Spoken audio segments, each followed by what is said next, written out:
Well.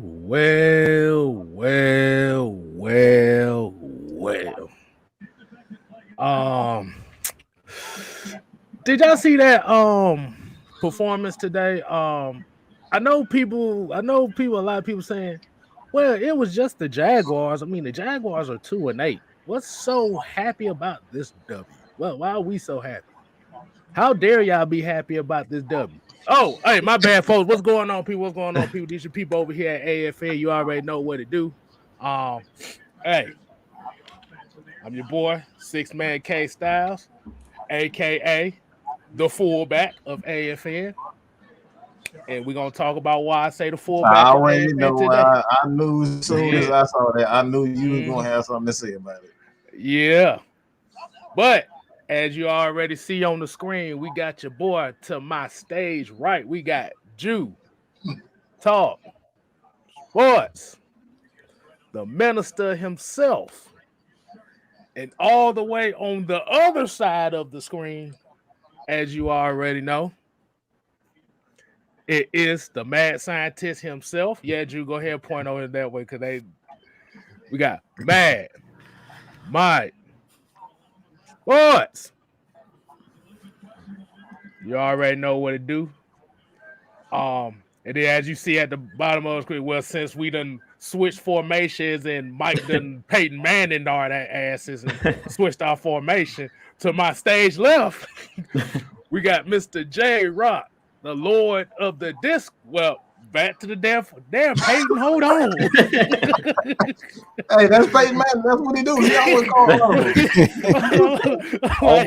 Omaha. Oh, is that Omaha shit? Call, make the call next time.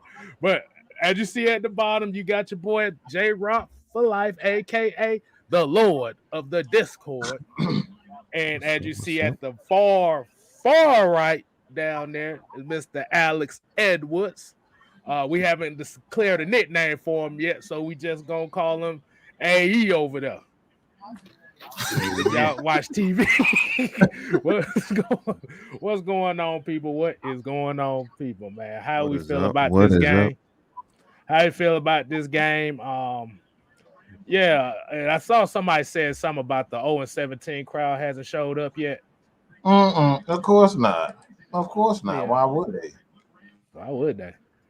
Yeah, I'm about to say when the Falcons lose, they show up. When Matt Ryan's a topic, they show up. When the Falcons win, it's almost like they pissed off at that. But how y'all feel about today's game? What did y'all see in today's game that was different from the previous 2 weeks? No, I'm Attitude. I saw attitude with that front line. I saw attitude with CP. I saw attitude with Mike Davis. Even though he didn't have, the game that I expect him to have, I saw him running with a little bit more authority. And that's what I want from him. Gallman, again, another one of those guys that unsung hero you don't expect from, but he came in, ran with authority, ran with a purpose, offensive line. Look, and I'm sure I'm gonna pass it to Jew when I say this because I'm positive that this is exactly where he want to go. But your boy better watch his. He's setting a sign, and he ain't playing around. He's not playing around with his O-line, and you can see even with the receivers, the running backs, you get him a little bit of leeway. But when he starts seeing this offensive line struggle, he don't play around. And look, he sent a clear message to Matt Hennessy: either get your crap together, or Dahlman gonna be in your spot. And I'll pass it to Jude to kind of, go from there. I kind of was going to go there, but I wasn't going to go exactly there first, Mike. But you know that I'm going to talk about the trenches because I always do. But I basically was going to start off with Cordero Patterson because he's just the MVP of the season right now for the Falcons. I mean, we didn't score a touchdown the 2 games he missed. He comes back into the game, boom, playmaker, just a playmaker. I mean, like as much as we get on Mike Davis, you know, I've been sitting back analyzing this whole week and this weekend. Like, are we being too hard on Mike Davis? I've been watching a lot of different shows of people that cover the Falcons on YouTube, and they were talking about the O-line. You guys go check out Atlanta Sports Unlimited. I watched their show, and they were talking about how the O-line has kind of been struggling, and that's the reason that Mike Davis hasn't really been, you know, been able to get going this season. But then I cut today's game on, and right off the bat, I see Cordell Patterson ripping off 6 and 7 and 8 yard runs. And I'm like, there's no excuse. Why can one running back run behind the same offensive line that you're running behind every week in and week out? It's no excuse. Like, if Cordell Patterson can come in and get, I think they said at one point he was averaging like 7 yards a carry. If he can do that, why can't Mike Davis do that? Like, I don't want to hear no excuses about the offensive line is not opening up holes, because Cordell Patterson is running behind the same offensive line. Now, one thing I can say about Cordell Patterson compared to a guy like Mike Davis, to me, Cordell Patterson has better vision as far as he knows when to cut. He knows when to just go straight, you know, just go straight downhill. And because he's a kick returner and a punt returner, I think he just knows how to read, leverage people's body, you know, angles and things of that nature. Cordell Patterson understands, you know, he has better vision when he's running the ball as a ball carrier than a guy like Mike Davis. So that's the first thing that stood out to me in this game, because I was going to give Mike Davis an excuse, but after seeing Cordell Patterson do what he did today, rushing for over 100 yards, which me and K-Styles were talking about it before the show, we haven't had a 100-yard rusher 22 games since we had a 100-yard rusher, and Cordell Patterson getting his second 100-yard rushing game of his career. Like, that was big for us today. And really, to me, he came into the game and he set the tone. And that's what we've been missing the last 2 games, because you need somebody that's going to come in and rip off big plays, and then it's going to talk to the defense and let them know that he's doing his thing. That's one thing that I love about Cordell Patterson. When he rips off a big run, he's going to flex on you. He's going to talk to the defensive lineman. He's going to demoralize you. He's going to run guys over, and he was doing that today. To me, for this team, he's that spark plug on this team. He's that wild card on this team where he may be a leader. Like, he's just a leader. He's a leader on this team. Let's be real. Like, he may not have a C, or they might not have announced him as as one of the leaders of this team. But to me, I don't care about a C being on your chest. I want to see you out there on the field. And to me, Cordell Patterson today, he proved that he's one of the leaders of this team. I don't care what nobody say. The coach may have not made him a leader, or the players might have not voted him as a leader. But when you watch the Falcons play, Cordero Patterson is a big reason why they won the game today. And he's the reason why we got 5 victories this year. Because pretty much every game we've won, he scored a touchdown. He's been one of the guys that has made plays all season and been that X factor. And no team has been able to shut him down. I mean, he's doing it as a punter, a kick returner. He's doing it as god dang on wide receiver. He's doing it as he's just a weapon, man. He's just a weapon, man. That's all I can say. He's a playmaker. So that's kind of where I wanted to start. Yeah, we did see with the offensive line, Dahlman, you know, flip-flopping with Hennessy, because Hennessy's been struggling. But to me, this game was more about Cordell Patterson than anything, because we seen us playing without Cordell Patterson, and we seen this Falcons team with Cordell Patterson. And to me, it looks like 2 different offenses. When he's out of the game, because if you think about it, in today's game, Kyle Pitts really didn't get off today. Like, I think he may have had like 2 receptions, maybe. He didn't really have any big plays in this game, other than that 3rd down conversion towards the end of the game. He really didn't have any big splash plays. Cordell Patterson was the guy that was pretty much, he came in, set the tone, and kind of let the team know today, the Jaguars know that, you know, we was going to win this game today, that I'm going to dominate this game. Even on a bum ankle, I'm going to dominate this game. And that just shows not only his physical toughness, but mental toughness. So I hope a guy like Calvin Ridley is actually out there watching, you know, a guy like Cordell Patterson, because Cordell Patterson is a guy I would model my game after. Well, man, that sounds nice. We can actually say for the first time this year, we ran the damn ball and it led us to victory. Kind of getting to what you was talking about, Cordell Patterson. Hey, man, I gotta give credit what credit due. It was 2 guys today on that offense that led the way. to help Cordero Patterson. And also shout out to Tay Rush for the $5 super chat. Holla, holla, holla. I got to give credit what credit due. Drew Dahlman and Keith Smith leading the way. Like you said, because if you looked at a lot of those runs that Cordero did have, look who was chugging in front of him. Look where he was breaking his runs off at. It was behind Dahlman and behind Keith Smith. Showing up. Yeah, like I said, it wasn't so much the line. And that's what I said. And if you actually look at the stat line, Didn't Mike say that it wasn't the running backs? Didn't I say that? Didn't I say it wasn't the offensive line? I've been telling y'all. Y'all was like, Caleb's struggling. The offensive line struggling. No, it's not. It's two things. I've been saying it. It's two things what's wrong with this Falcons offense. Receivers aren't getting open, but there isn't any lanes, and Mike Davis just ain't getting off. Simple as that. That's the only thing wrong with this Falcons offense.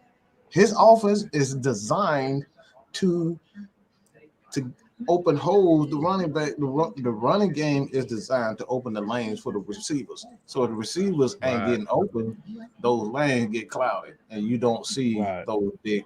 So that's what happens when you get CP back in the game. He's a dual threat, so they have to respect him as a runner, and they got to respect him as a receiver coming out of the backfield. So the spacing is a little different. It's a little different from just being Mike Davis. So that's why you saw even in the game where Mike Davis did get in, they didn't really get off the spacing. It's all in the spacing. So as soon as we get a receiver, and maybe we get Calvin Ridley back, depending on if we go on a run or not, I don't know, but we got to get a receiver so it could kind of help those offensive linemen out. So you don't see Caleb McGarry in pass protection as much as he is. He's okay, but we don't want to see our offensive linemen in pass protection. Let's just be honest. Exactly. And what? All right. What you got on it, J-Rock? What you got on it?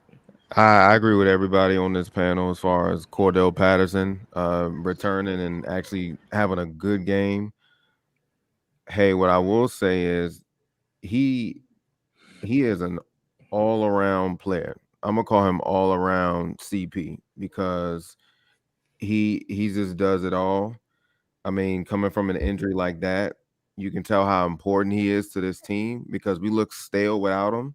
And we put too much pressure on other players as far as rookie Kyle Pitts, Russell Gage, and Zacchaeus and all them. Without him being in the offense, we just look really, really lost out there. Not trying to change the past of how the scores went in the past games, but if we had like a fresh, good Cordell Patterson, I mean, we would be scoring. We wouldn't be getting shut out at home or getting blown out by Dallas. In the Dallas game, he went out early in that game, so that affected us a lot. That affected the whole scheme.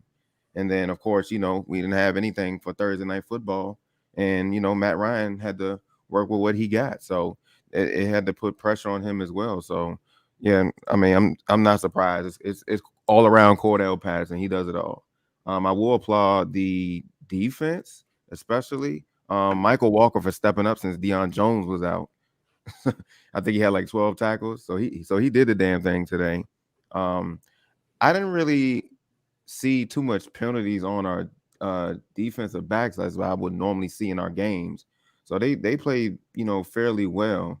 I know I did see, Harris be in certain spots, and that's okay. But I'm happy that we did get an interception, like those funny interceptions that we should be getting, especially when balls has been overthrown or tipped.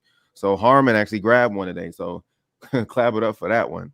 What's another one that I've seen today that shocked me a lot? Of course, Gage. Gage had to step up. The rotation of the center position of Hennessy and Dahlman. I felt like Dahlman would probably be better for the run type of schemes, and maybe Hennessy would be good for pass scheme. I don't know how that's going to go going forward, but I know Arthur Smith said in the post game he's going to continue that throughout the whole week. So I like that. And I'm hoping to see more of not just Cordell Patterson in the rushing game, but I want to see all three running backs. Why not? Give me Mike Davis, give me Gallman, give me Patterson. Give me the whole thing. Hell, if you want to bring Quadra back, just give me some. I would love to just have them just flush the whole 4 running backs. Or hell, even line one of them dudes up. Because none of our receivers are getting open. So we're struggling with that right now. I wouldn't mind seeing our running backs being lined up, or even a 2-back set, something, because our wide receivers need help. So other than that, it's a good win, minus what the score looks like. I know everybody's like, "Oh, 21-14." No, we came out there with a win. So on to Tampa at home. So right. All right, Alex, what you got for us, man? First of all, we got the win, so that's the first thing. I'm happy, I'm proud, and I want to give a round of applause to Arthur Smith and Dave Ragone, because they obviously went inside the film room, saw what San Fran did, saw maybe even a little bit of what the Colts did, and actually coordinated their rush attack with the pass protection. Oh, and shout out to the O-line coach. They used a lot of motions to get more DBs involved or safeties involved in the run game, therefore leading in mismatches.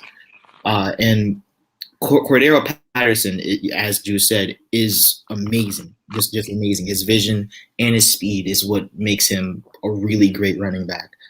I will say I do think that I do think that Mike Davis is a good running back, and I do think that in the past, when we were doing zone concepts, they used a lot of base personnel, 5 or 3-4 personnel, where there was like 5 D linemen, and there was times where McGarry would get blown off the ball. Caleb McGarry couldn't move Matt Judon, which is actually really shocking. And then we had struggles climbing up to second leverage where Mike Davis just couldn't get more than a few yards. Now, I think that his vision is not the best, but I think that Mike Davis is a decent running back. I won't say that he's better than Cordero, but I do think that his strength, his decent vision, I won't say great vision, but decent vision, makes him a respectable running back, in my opinion. But and also his pass blocking. But I'm very impressed with the offense, and I just want to see that being kept up. Also, Fabian Moreau is great too. So. Oh man, yeah, because I was about to. He threw that with it. Yeah, because I was about to say when you was talking about Mike Davis's vision.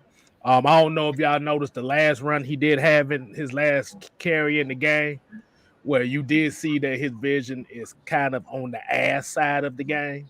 That was awful. I know exactly what you're talking about. I was like, where the hell are you going? The hole is right here.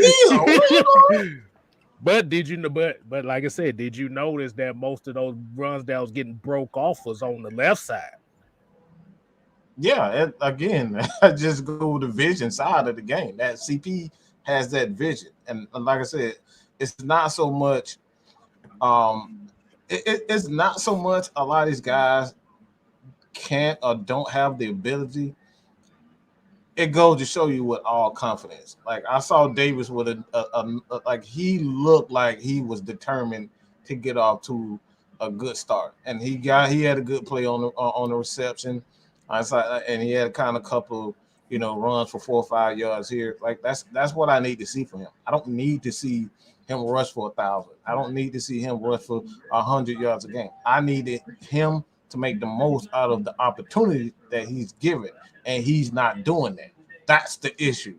You have CP, you have Gallman, you have Olsen, you have Keith Smith, and I'll pass it to K Styles with that. Hey, go ahead. That's man. I just prayed on that thing. Hey, look, man. They see that motherfucker. What I'm about to say, that kind of correlates to what we talking about as far as trying to set that tone. They set the tone physically. I mean, if you looked at it, Keith Smith threw a stiff arm, boy, I didn't know he had. Cordero Patterson threw a stiff arm we didn't know. Well, we kind of knew he had, but not to that degree that he threw it in there. So for what it looked like is mentally they was trying. The game plan was to be physical. To be physical. And for a lot of people that say this game proves nothing, nobody said this game proved anything. Like I said, if the Falcons would have lost, then it would have proved that they suck. So at the end of the day, your mentality would have been like the Falcons were screwed no matter what. I see a couple y'all in here right now. Why doesn't a win mean anything? Actually, we literally lost games like this under Tank. So I don't understand why we literally lost to an Indianapolis team that wasn't very great. It was injured. Like, we've lost so many games like this. Like, let's stop. Yeah. So like that's why I said for a lot of folks that think like that. So at the end of the day, like I said, when you're playing teams that are bad like this, these are the teams that you have to beat. At the end of the day, you got to beat these teams. Because if you don't beat these teams, now it's, well, this team sucks because they didn't beat this team. When Drew literally said last week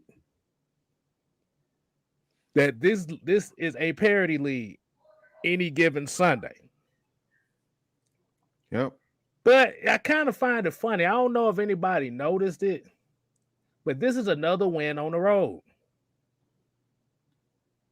This is another win on the road. And you know what's so funny about that? For so many years, Atlanta was never really a good road team when Matt Ryan has been in this building.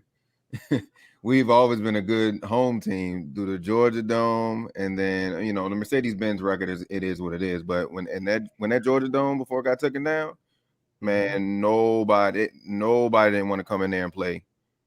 Nope. Yeah. So that's why I say I'm finna petition for them to tear down the Mercedes-Benz Stadium and just have the Falcons play all their games on the road. Because they already don't get no fanfare anyway, so might as well play the rest of the games on the road. That's true. Okay, Styles, I want to mention one point when you were talking about us winning on the road that a lot of people are not paying attention to. Say we do make the playoffs and you're a wild card team. Where will you be playing? On the road. I seen a comment in the section earlier, like he was like, why would you want this Falcons team to make the playoffs? Was the comment. And it's like, because that's the reason these guys go out there and play every Sunday.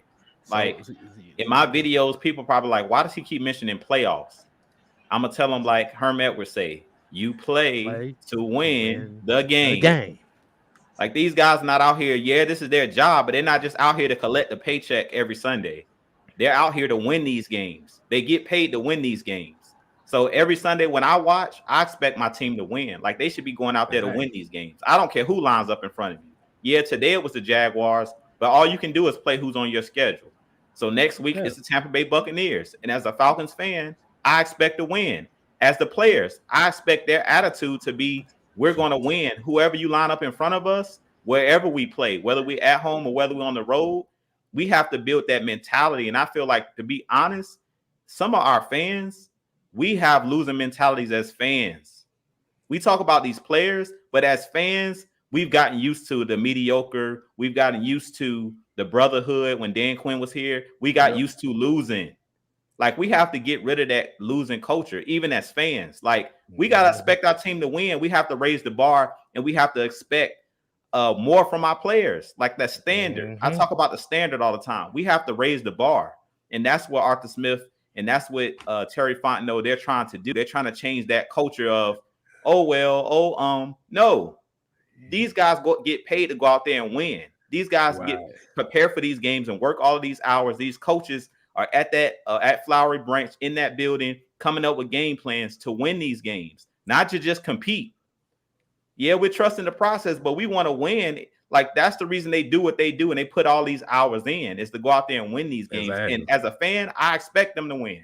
We expect them to win here at AFN. That's why we do it. So we're going to keep talking about the playoffs until we are eliminated.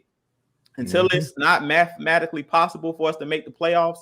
At the end of the day, I expect these coaches like Arthur Smith to be telling these players, our goal is to make the playoffs. Our next goal, or really they always say your first goal is to win your division. Your next goal is to make the playoffs and win in the playoffs. So I'm gonna keep talking about it on my channel. We're gonna keep talking about it here at EFN. Like, we have to change this culture of expecting mediocrity, expecting our team to lose. Like, no, we expect these guys to go toe to toe with anybody. I don't care who we playing. Every week, I expect these guys to go toe to toe, and I expect these guys to have that mentality that we're going to win this game, because everything starts mentally.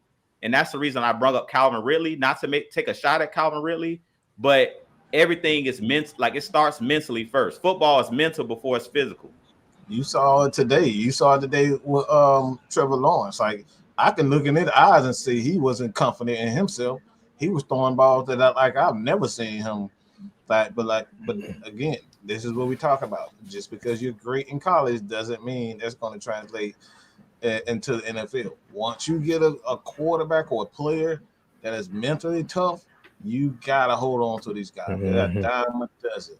And like I said, today we saw it even towards the end of the game. Everybody's like, it's Trevor Lawrence time. We saw him fold up. He was making passes, throwing the ball into the dirt, like he was anticipating pressure, like he wasn't himself. So again, this is what we talk about. Confidence is everything. This is why you don't get rid of a Tom Brady even at a 44, because he's still playing inspired football. Matt Ryan, Drew Brees, everybody up here talking about, Ben Roethlisberger. No, he's not the same Ben Roethlisberger, but in playoff time and big opportunities, you make those plays where you need him to shine. And today, again, man, I just gotta give a shout out to that offensive line and those running backs. Today they showed up and they showed out. CP, he's showing that he really is that damn dude. And I honestly didn't see how good. I knew he was a good player, but I didn't know he was this freaking good. So let's get to this grooming. Go ahead. We're gonna get with we got a few of them here, so we're gonna get to this one first. The grooming experience with the $2 super chat. Holla, holla. He said, shout out to the old line with the assist on 100 yards. Hey, man. Like I said, the first 100-yard rusher in damn near a season and a half. Think about that. Then we got another one here about Wheezy B with the $4.99 super chat. He said, we haven't won a damn home game. Our fans are horrible. That is all 5-7, and it hurts. Talk about it. Yep, he right. Yeah, I mean, it's 5-6, but yeah, we'll take that.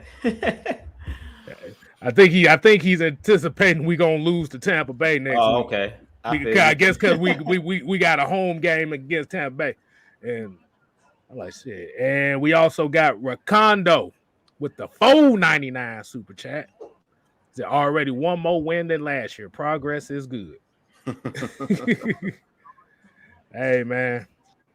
And you know what the crazy thing is? And I see a lot of people talking about, Falcons only beating sorry teams.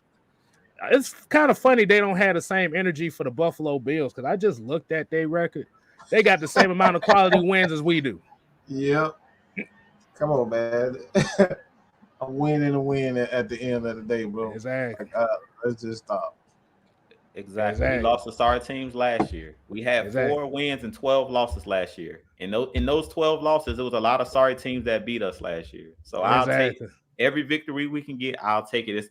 As Rakondo said, any win is progress. We as a good team to set that winning culture, you have to at least start beating the mediocre to the bad teams in the league. How do you expect to beat the Buccaneers? Like I was just talking about, like this game builds confidence. We've seen the offensive line today put some good tape out there. So what you think they're going to watch this week? They're going to go back and watch the tape and see, okay, I played with better technique this week. That's only going to build confidence going into this week against Tampa. You lose this game today, going into Tampa, you probably going to get slaughtered, because these players understand that there's levels to this as well. And they understand that Tampa is a better team than the Jaguars. They understand, these rosters and how good and how highly touted that Buccaneers roster is. So anybody can be beat. The Bucs lost to Washington a couple weeks ago. We played Washington basically other than that one play where they scored that last touchdown, I think it was McKissick that scored that touchdown where Deion Jones took the bad angle. I mean, Washington, beat the Buccaneers handily a couple weeks ago. So that's why I said last week, and we talk about it, it's parity. Like from week to week, it's any given Sunday. Respect your opponent. Today, the Eagles lost to the Giants. The Giants are playing bad this year, but any given Sunday, we talk about it, especially when you're playing your division rivals. We know you throw those records out the window. And just like right. I was about to say, I remember watching Twisted Torch in them 2 weeks ago, and I think they were talking about the schedule. They were going over, week to week to week, and then they was talking to some people, and they was like, "Why do y'all see us losing?" Like, just like Drew was saying, it's just the fan base, like it's the mindset, like that's what they're on right now because they're over at this point, and we understand, we completely understand, but like even with this record, they're like, oh man, we still have no hope, but they're not looking at it like mathematically, like we're still not eliminated. There's only maybe 4 or 3 good teams in the NFC right now. The rest of them have pretty much the same damn wins, 4 and 5. So it's like it's up for grabs pretty much. So it's just like the fan base. Like I'm looking at the Jaguars game. They're 2-9. You see how many fans is at their damn stadium? We don't got that. And I'm looking at Detroit Lions. They have no wins on Thanksgiving. They have a full crowd. And then we have a home game, against the Patriots. And then we got one coming up in Tampa Bay. And, our fan base is like, whatever.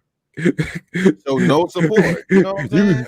You say you have more attendance at a peewee football game than you do. I'm like, what is going on, man? Like, y'all want to support them on the road? Like, come on. See, but I'm gonna tell you what it mainly is. As long as number 2 is quarterback, most of these folks don't want nothing to do with the team. Let's just keep it real on that one. As long as number 2 is the quarterback, they don't want nothing to do with the Falcons. That's pretty much what you can really say to that. And it is proven time and time again. Like I said, you look at these chats that we have when they win. Look, nobody here. But when they lose, they start pointing the blame. No. When we lose, they start pouring in here trying to get that aha moment. Oh, it's dang near 500 people in here when we lose. When we lose, it's about 500 people. Look, we got a good amount of people here, but for the most part, they want to see people lose. Them 0-17 crowd, they just want to see you lose so they can say, "Oh, all right, we got hope to replace Matt Ryan," and that's just that's all people focus on. You're not winning. Y'all not focused on winning championships. Y'all want to win that battle between fans. All right, there's a war between. I think you said this is a civil war between fans. Is the Matt Ryan supporters against the Matt Ryan haters, and y'all just trying to win that war. That's it. But don't have a game plan for the team. No plan. They don't have a game plan for the team. They just think that just by replacing the quarterback, that's the only thing that this team needs to worry about. It don't work like that, bro. That's how you get your quarterback killed.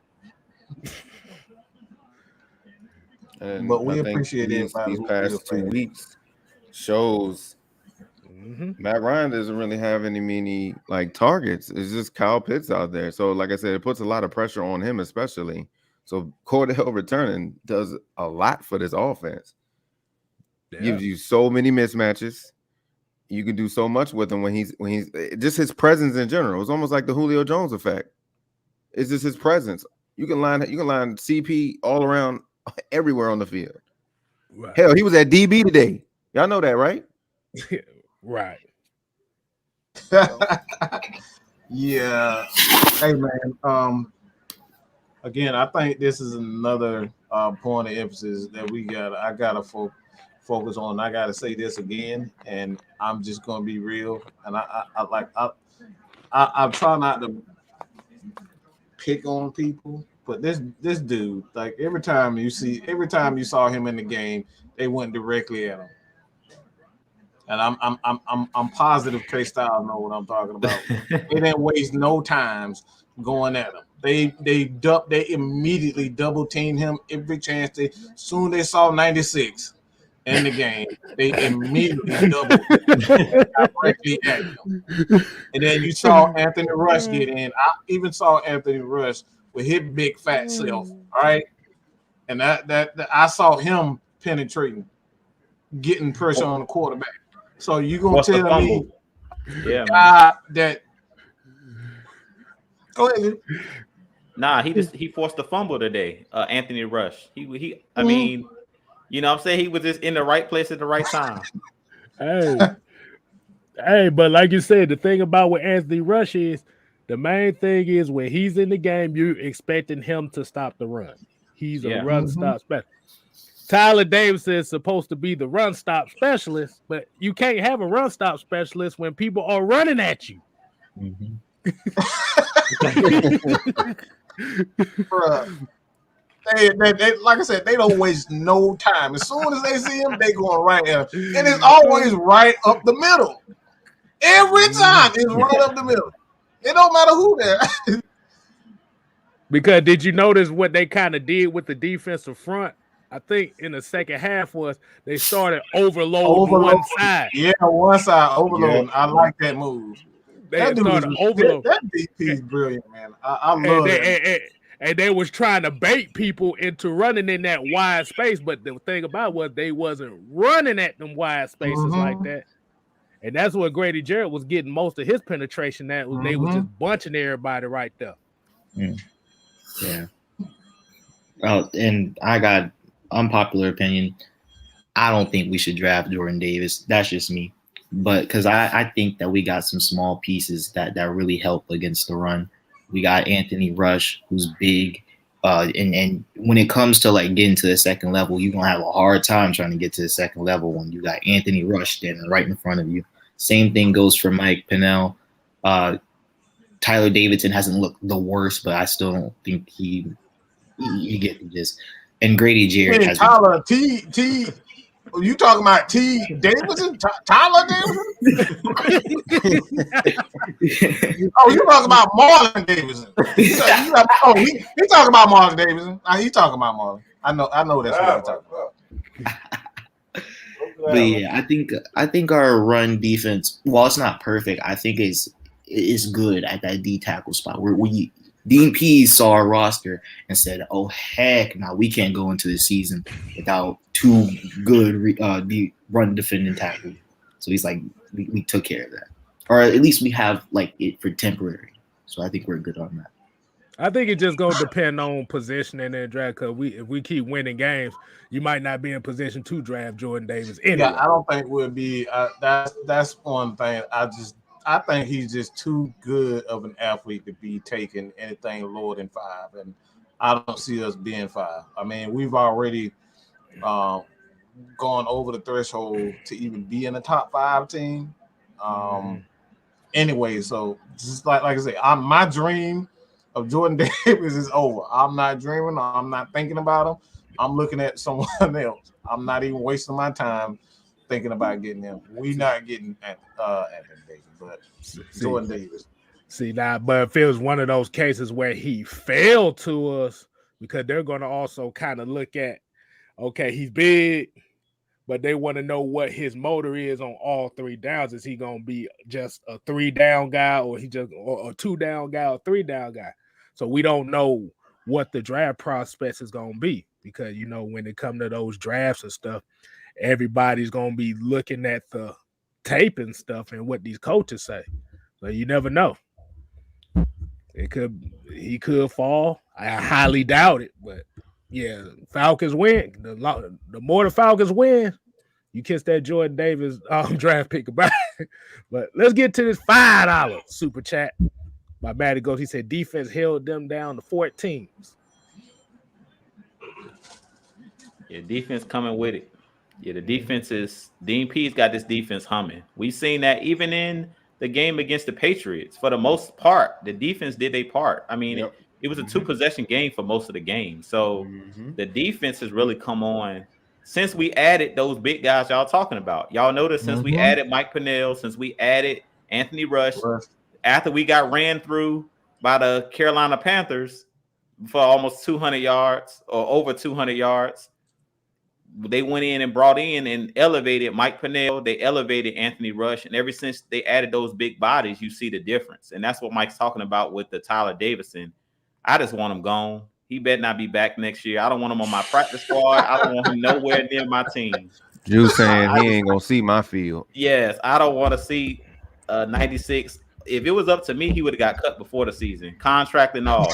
I would pay him to leave. I would pay Tyler Davidson in the cap hell that we in. I still would have got rid of him. That showed how much I want him off our team. But at this point, we just throw him out there to give the other guys a breather. When I see him out there, I don't expect anything from him. My standard and the bar is super low. My bar is on the ground when it comes to Tyler Davidson. I do not when I see Tyler Davidson on the field, I expect nothing. I don't expect nothing. It's interesting because to me, Tyler Davidson hasn't played as bad as last year. Like he's played pretty decent. So like I don't want him on the team, but I don't mind him like rotationally in when Anthony Rush gets tired, when Mike Pennell gets tired, or in a 3-4 end spot because I think he's okay. I don't think he's great. I just think he's okay. He's ass, bro. I'm not talking. Hey, this all has to do like these guys that we're talking about right now. This all has to do with depth too. This is something that we didn't have last year. We had no depth on the DN in that line. So it's just those guys really help a lot. Help a lot with the rotation. I mean, you've seen Ogundeji today, he did good, but I just like how everything they're keeping everybody fresh. So they're just constantly rotating guys. So that's what really helps out with our team as well. I will say this. The reason why you can't keep Tyler Davis is that he just offers absolutely nothing in pass rush. That's like nothing whatsoever. So you can get Anthony Rush. We're saying Anthony Rush for the most part. You see he's making an impact. And this guy's 350 pounds. So don't give me no damn excuse that he's a run stopper.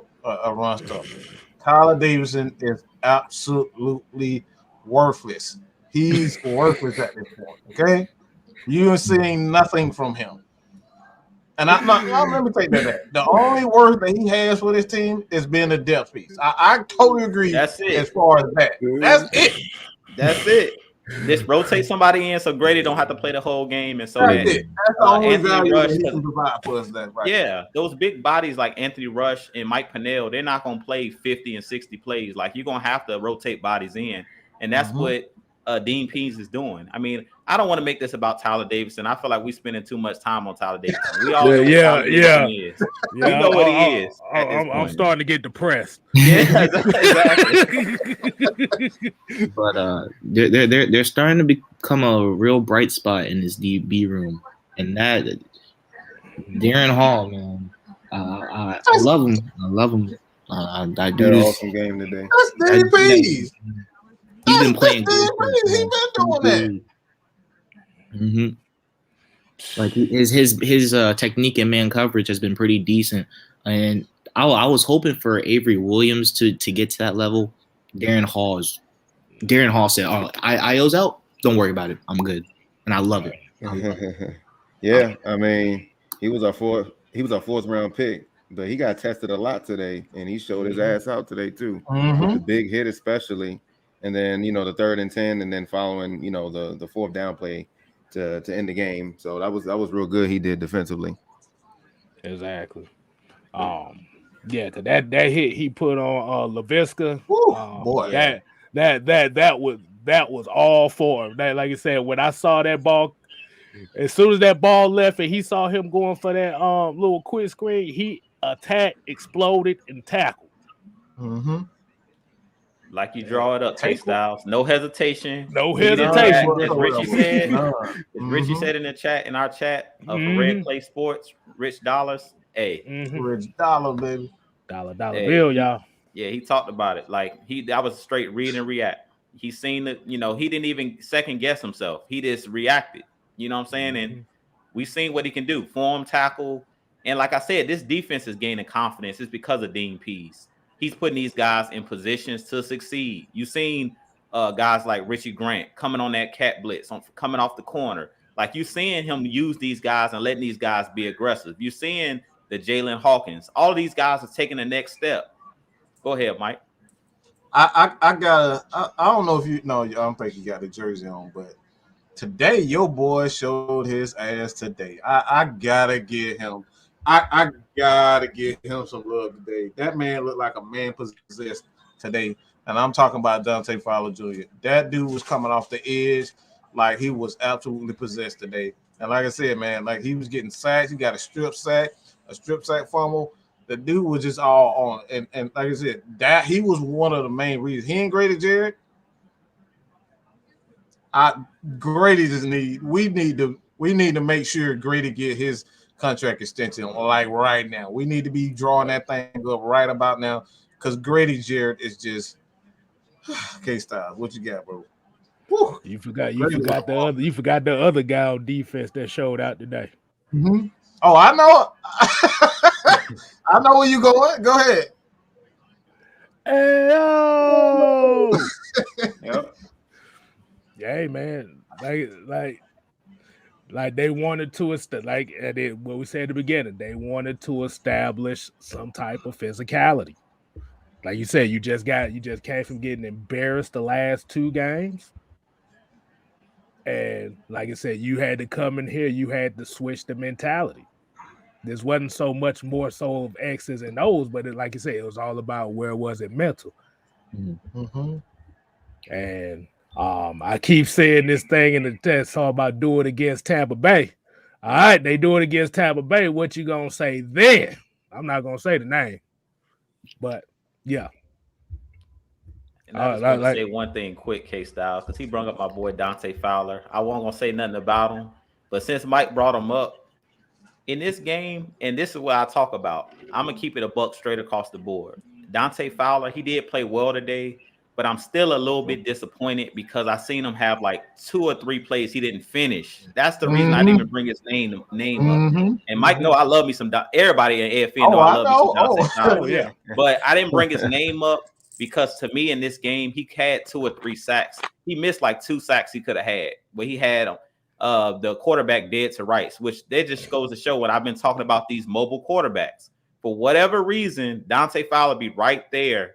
He had 1 strip sack today where he knocked the ball out the quarterback's hands, but it was 2 other plays where he had him dead to rights, and he just missed them because Trevor Lawrence was, he's pretty fleet of foot. He was able to dip and dodge, and Dante Fowler fell to the ground, but he did a good job of bringing pressure off the edge. But I'm raising that bar for Dante Fowler because I know he can finish. I've seen him get 11 and a half sacks. Yeah. So I need him to finish. Like in today's game against the Jaguars, those plays you have to finish. Like he should have ended this game with at least 2.5 sacks. I think he only had 1 sack today, but he could have easily had 2 or 3 if he would have just finished. So pretty good game today for Dante Fowler, but I need him to finish. This comment made me laugh. I had to put it up here. I was looking at the same thing. Said Dante Fowler lead the league in missing sacks. Hey, what they talk about? He get quarterback pressures, but now we need you to finish because we know Pat McKinley was the pressure king with getting pressure with that bull rush, but he can never finish the play. Hey, Mike, what'd you say on the show a couple weeks ago? Did he get the sack or no? Exactly. The sack or no? That's the new motto, man. Get the sack or no? But he played pretty well today. Don't nobody care about no quarterback pressures. Like that ain't getting the job. Tech got cut because he was out. Last year. Tech was our highest outside of Grady Jarrett. He had the highest pressure percentage, and you saw what the hell they got him. So all that pressure rate shit, throw that shit in the trash. That shit don't matter. Okay, that shit got him. Look, that shit got him 17 sacks in 5 seasons. Tackle for losses and sacks. That's what matters in this league. And Grady Jarrett is always near the top and tackles for losses. That's why he's getting the big time money. You saw it, even 3 or 4 of them today. He had like 3 or 4 of them today. You see him slamming on the freaking grass. He was upset about one of them he didn't get. Yeah. Oh yeah, the one that he missed on. Actually, it was two of them because he had one on Trevor Lawrence that Trevor Lawrence slipped away from, and he had another one where Carlos Hyde put him in the spin cycle, and he was pissed off about that. I know he was, because that was a tackle for loss on both of those. But they did do a good job of wreaking havoc. So I'm glad you brought him up, Mike, because I wasn't gonna bring him up. But since you brought him up, I think him and Grady was definitely wreaking havoc today. But they got to finish, both of them. Like you said, Grady had a couple sacks he could have had too, and one where the running back was in the backfield. He had him dead to rights on a third down, and he slipped and got the first down for it was like 3rd and 2. So they got to finish those plays. All right, hey, I gotta show some love. Let me say something real quick. This Packers Ram game is an absolute mess. It's just the worst football I've seen. These teams are too damn talented to be playing this mess. Ain't no damn defense in this game whatsoever, bro. It's just going up and down the field, throwing the ball. That's it. And what happened to Miss? Oh, I said Miss. Mister, the best corner in the game. He getting mollywopped right now. But let's get back to this Falcons stuff. I just had to say that. I said that because the NFC is clearly wide open, man. And like I said, if the Falcons somehow get Calvin Ridley back and they get that, that 8th spot or somewhere and at the bottom, I don't see why not, especially where the defense is playing. You could be Dante Fowler could hit something. Grady Jarrett, you got AJ playing out his damn mind. Hopefully he's okay. But you get Debo, you got Mike, you got Fourier, who's going to get a big time contract. He's a big time linebacker, and Fourier's that dude's gonna be a star. I just think Fourier is just gonna be a star, man. I think we saw today that this defense has potential. And the crazy part about this, these guys are young, man. These guys are in the early 20s to late 20s. That right there is unreal. Oh shit! Oh my bad, y'all. I was just looking at something. This ain't Atlanta Falcon related, but they were talking about Lincoln Riley leaving Oklahoma to go to USC. Oh, that ain't nothing. That's what he do. He run. He been doing it. He works in damn Bobby Petrino. That's all he do. He run. Okay, my bad, y'all. My bad. Yeah, keep on going. I just thought that. I was like, wait a minute. That's interesting. But hey, look. Like I said, Amari Diaz, he said, I call live stream, listen to you guys every morning on my way to work. You guys great, keep it real, still showing Falcons love no matter what happens. Hey, we definitely appreciate it. Hey, we the only one, we one of the few that will continue to do this. No matter what.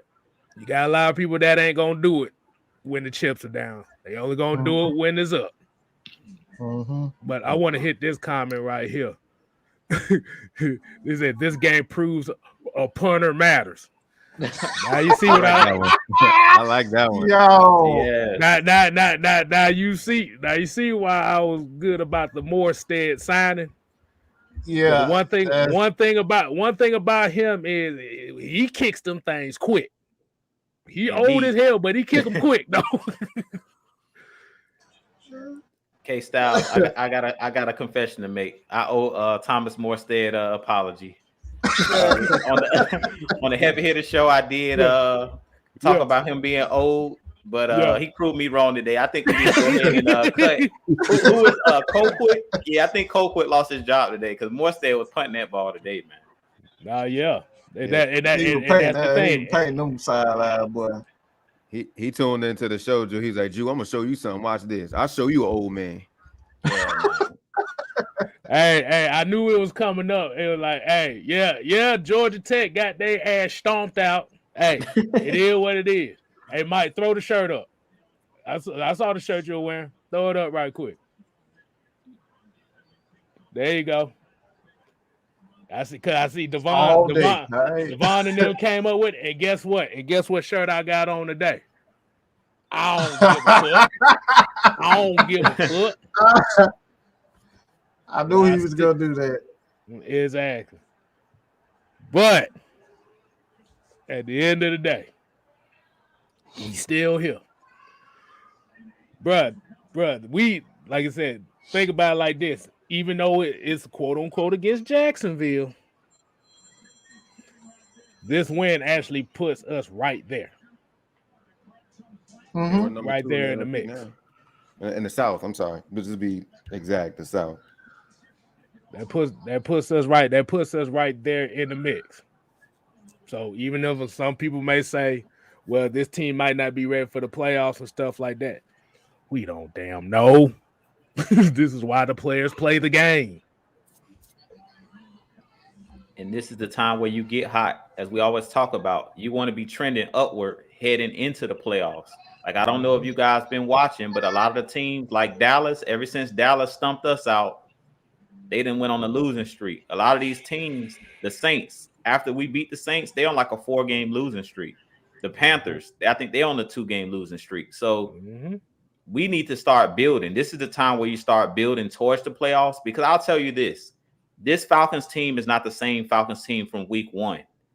You know, we're slowly but surely progressing. We're seeing progression week in, week out. And I think that it was perfect today that we've seen them make the adjustments on the offensive line. I can guarantee you if Dan Quinn was still the head coach, they wouldn't have made these changes that we're seeing because they didn't believe in adjustments. We would do the same thing. We would lose the same way week in, week out. He would revert back to the cover 3. We're seeing with this team, if you don't perform, they're going to take you out the game. We've seen it today with Mike Davis. He wasn't the lead back today. They pretty much taken the ball out of his hands and said CP is the number one running back. And then after he got out, they put Wayne Gallman in. So we're seeing that they're doing what they promised us. They said there's going to be competition.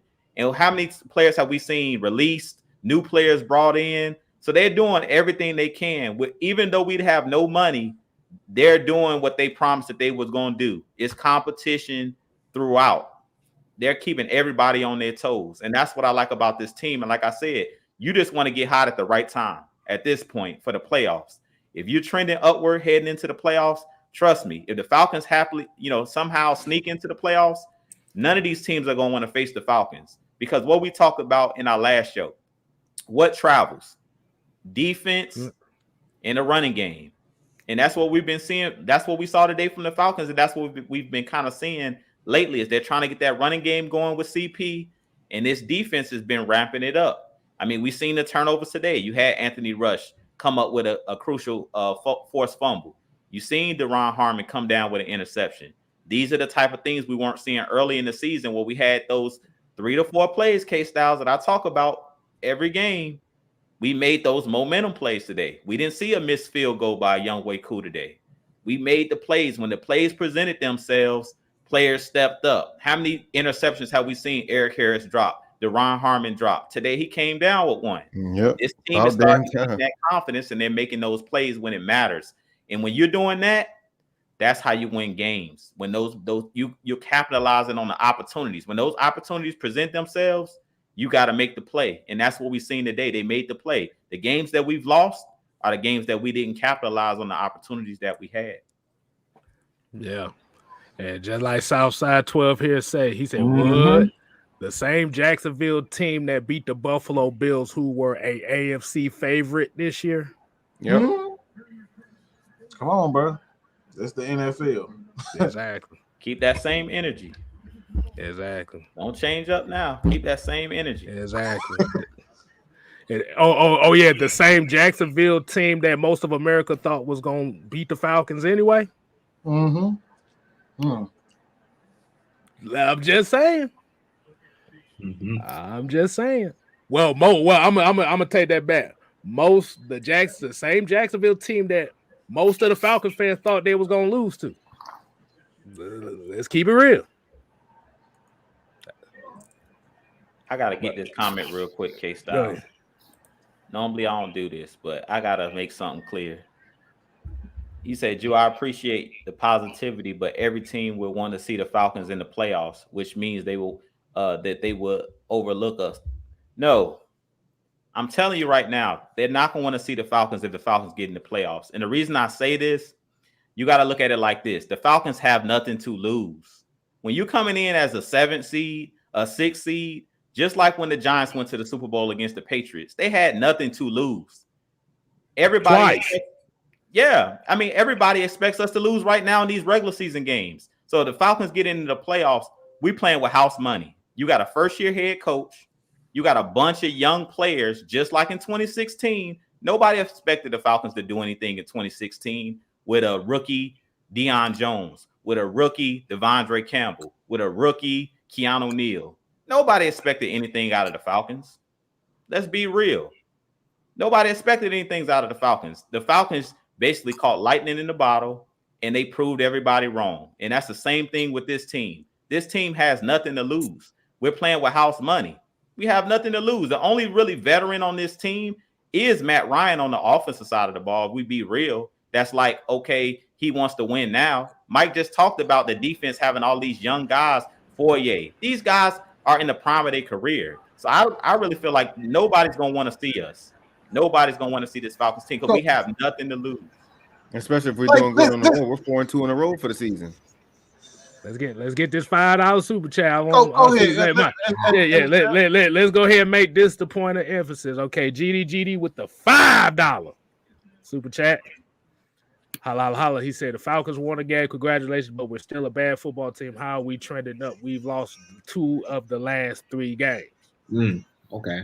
Okay, and you still got about 5 more games to go. Oh, you here with that bullshit? Excuse me, and thank you for the $5, but you just listen to what you just said. Listen to what you just said. How are we trending up and you lost? Look, when you win games, you go up. You don't go down. So I ain't got time for this. Cause somebody else, but y'all sound crazy, man. No, they like I said, pretty much, like I said, the more games the Falcons wins, the more depressed this fan base becomes. Let's keep it. You lost. You got 5 wins. You still in the playoff picture. What the hell you mean? Why are we trending up? Duh.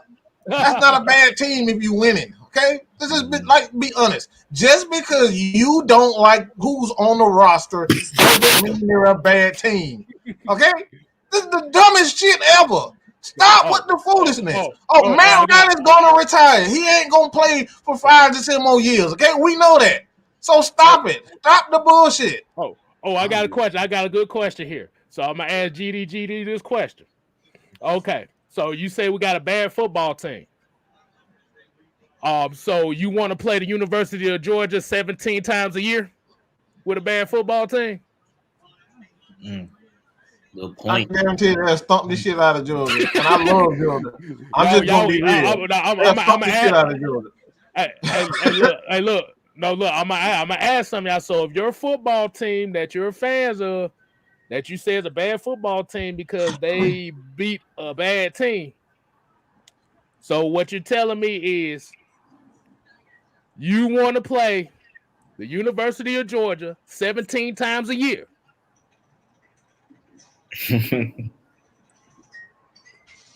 I'm just saying. Look. Why the hell did Tom Brady get praised as such a great when he been playing in a complete shit ass division for 20 years? That division has been garbage. Okay, the Jets still garbage. Buffalo just got good. Buffalo just got good. Why did he get praised for winning? He been beating up on garbage teams for 15 plus years, and somehow when the Falcons win against bad teams, the Falcons are still bad. Make it make sense, bro. Make it make sense. Hey, Mike. Remember the AFL question of the week. Your boy just showed up in the chat today. Go ahead. Here you go. He said, "Oh man, there you go." He said he beat me to the $100 million quarterback. And you better ask Detroit that. Detroit had $100 million quarterback that never won a playoff game. Bro, come on, man. They said we need a dual quarterback. I'm gonna ask you a question, bro. With that dual quarterback, what's the game plan for the whole team? I'm gonna ask you this, Javard. What is the game plan for the whole team? Because it just can't be a dual threat. If you think a dual threat quarterback with what a lot of y'all say is a terrible offensive line and a terrible wide receiving core, you think that's going to work, and a defense that's not getting any pressure? I'm just saying. That dual threat quarterback better be able to process off defenses, throw an accurate ball over many direct, like a whole bunch of duress. Better have a cannon of an arm. Better be making the reads at the line. Better be running his butt off. He better be doing everything if we replacing Matt Ryan, because Matt Ryan already does a lot of this stuff. So like I don't know. And he better not miss no games. Exactly. That's the thing right there, K-Star. That's it right there. Not miss no game. He better be running for his life and still make a pinpoint throw. Like that's what he better be doing. We already seeing the issues with Russell and Lamar. These guys are starting to miss games. Like, let's be real. The players that you guys look. One thing I always say about Tom Brady, Drew Brees, these guys were always available. And we always say the best ability is availability. If you cannot stay on the field, what good is a Michael Vick? If you can't stay on the field, what good is a Lamar? These guys are often hurt. Even your boy Watson, torn the ACL where he missed a whole year. These guys are great quarterbacks, but there's no guarantee they're gonna play because they mobile quarterbacks are the most hit players on the football field. Outside of the linebackers, defensive linemen, these guys always are physical. They're always in contact. But when we talk about positional players, quarterbacks always get it.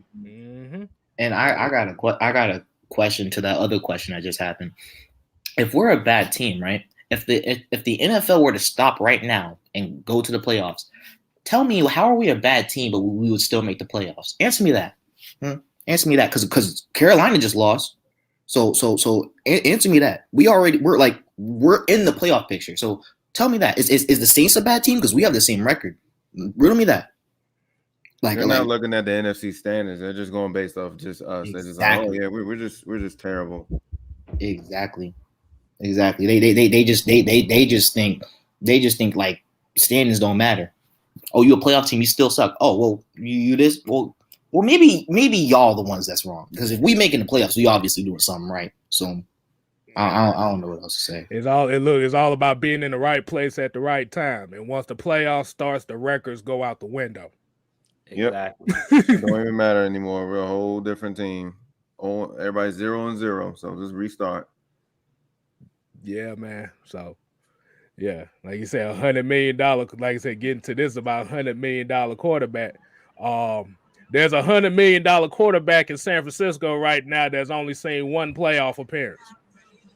Yeah, and the missed 30-something games. Yeah, like Atlanta Nation said right here in this comment, he said Matt been in the league for 13, 14 years and only missed 2 games. And as much we always talk about the offensive line being so terrible and how many licks he takes and all that stuff, that shows you how tough Matt Ryan is. But everybody's just overlooking that. They're completely overlooking that. Because what was that one season where he got taken out one game, and I think he didn't play, so we had to put in Matt Schaub, and everybody's like, oh, snap, what we going to do? Matt Ryan's not playing. How's Matt Schaub? Y'all were hitting the panic button. Because y'all knew what was going to happen when we didn't have Matt Ryan on the field. Right. Hey, look at this comment. Marquis said, what's funny is that the best quarterback they call the GOAT is not a dual threat. The best rookie quarterback is not a dual threat. Right. Exactly. Both of those guys, especially Matt Jones, like Matt, the dude looked like he looked like a Matt Ryan clone. Let's just be real. He's a Matt Ryan clone, and this guy is absolutely tearing it up right now. and they're winning. You know what I'm saying? And they're winning. And this is what we're talking about. The guys that, the Trey, Justin Fields, all these guys. These guys are not winning. These guys can barely read a defense. They can't make those calls up front. Matt, he's doing that now. This is why you take the quarterback over the athlete. I don't know how many times we saw it with Justin Herbert. Everybody passed up on him because guess what? He wasn't shiny. He wasn't that shiny nickel. And look at him now. Wow. He looked like he's going to be the next great quarterback and going into the next generation. And guess what? He looks like Matt Ryan. People compared him to Matt Ryan. Well, actually, that's Matt Ryan's disciple, if you actually realize that. That's his disciple. And it starts with and on top of it, Mac Jones was blessed with the running game, has a good defense. He's surrounded of a supporting cast that's literally meant for a rookie quarterback. Exactly. And like I said, it starts with the offensive line. The year prior, before Tom Brady left, they just signed what was Georgia boy? Was it Wynn? Isaiah Wynn. Yeah. So like that offensive line was already good before he left. So putting in Mac Jones, he's able to stand up in the pocket and do whatever he wants. Same thing with Herbert. I mean, Herbert, same thing. Phillip Rivers left, and he just developed. But that's what we saying. It's not so much as we don't want the rookie quarterback. You got to have the foundation in order for the rookie quarterback to come in and do his thing. You got to set him up for it. Just throw him into the wolves.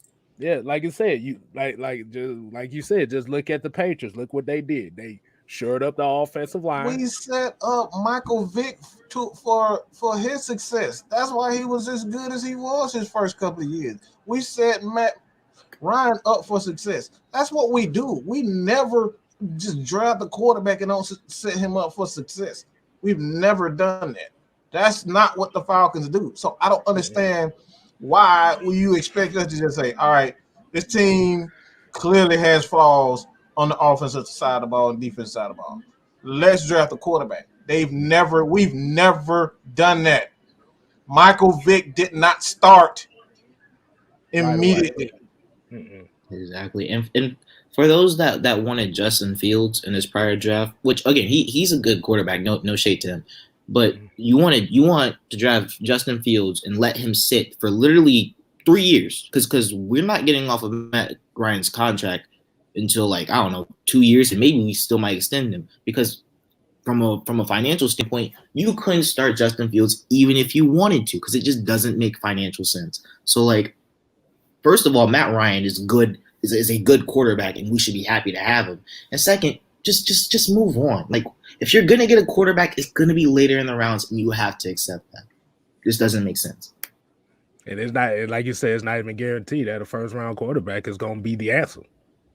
You got to get a quarterback that fits your system. And I like this comment right here. Falcon Heart Brave fan destroying that said, no one man is the problem, just like no one man is the solution.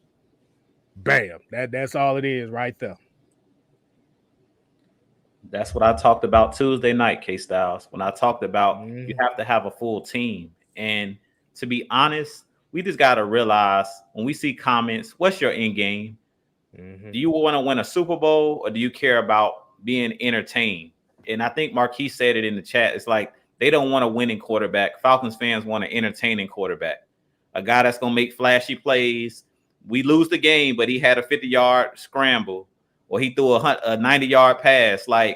At the end of the day, I want to win games. At the end of the day, I don't care how we win them. I don't care if we win them 10-9. As long as we on the winning end of it, that's all I care about. And that's why I said we have to change our mindset. And as I think Mike said this a while ago on one of our shows, that Falcons fans, or he might have even said it on his page, Falcons fans are just spoiled. Michael Vick spoiled us because we've had entertaining players like Julio Jones, like Roddy White, like Tony Gonzalez. We just been spoiled because we had so many great players and so many great athletes here in Atlanta that we take it for granted. Let's just be real. We took these guys for granted. So at this point, like I said, I just want to win. I don't care how we get it done. Just get the job done. And that's why I was saying about these games. I don't care if we win every game at the gun. As long as we win, I don't care. When that clock strikes 0-0, if we get a win, that's all that matters. And if you look at a team like the Patriots, look at majority of those early Super Bowls. They won those games by last-minute field goals. What does that mean? They just wanted to get the job done. Do your job. That's all they cared about. Nobody cares about how you win as long as you get the job done. So as fans, we really have to sit back and think, do we just want to be entertained and have flashy players, or do we actually want to build a winning culture, and do we actually want to win a championship? Because that's what we're here at AFN is about, is we want to see this team win a championship.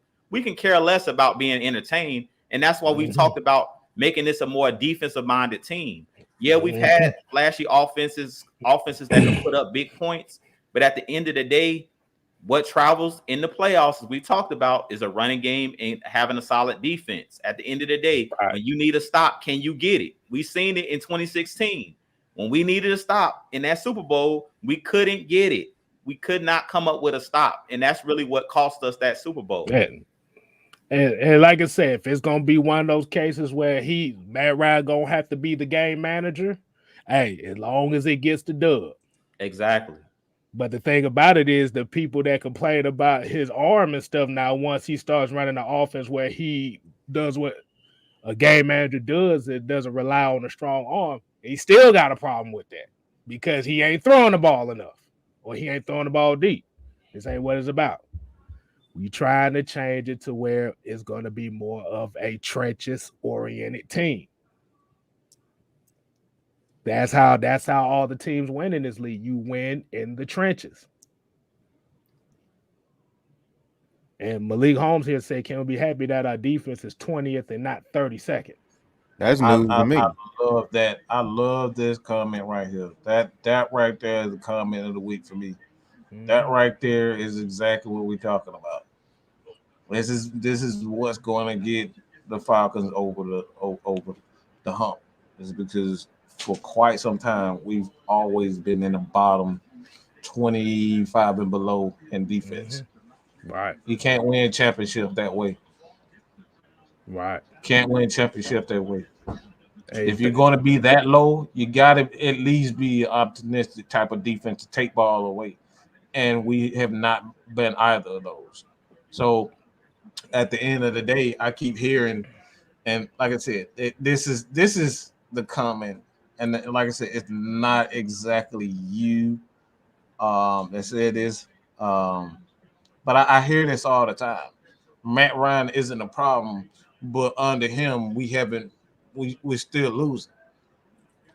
But that's the reason why y'all want him gone, because we aren't winning. Instead of actually addressing the issue, y'all equate losing with Matt Ryan, and that's the problem. That's the problem we have. When you look at Tom Brady, nobody's look at the 20 plus Daniel 20 Hall of Fame players that he's had playing in his 20 plus career. Like nobody even bring those guys' name up. All they say Tom Brady got, 6, 7 rings. How many it is? Like that's nobody talks about Rodney Harrison. Nobody talks about Teddy Bruschi. Nobody talks about Willie McGinnis, Ty Law.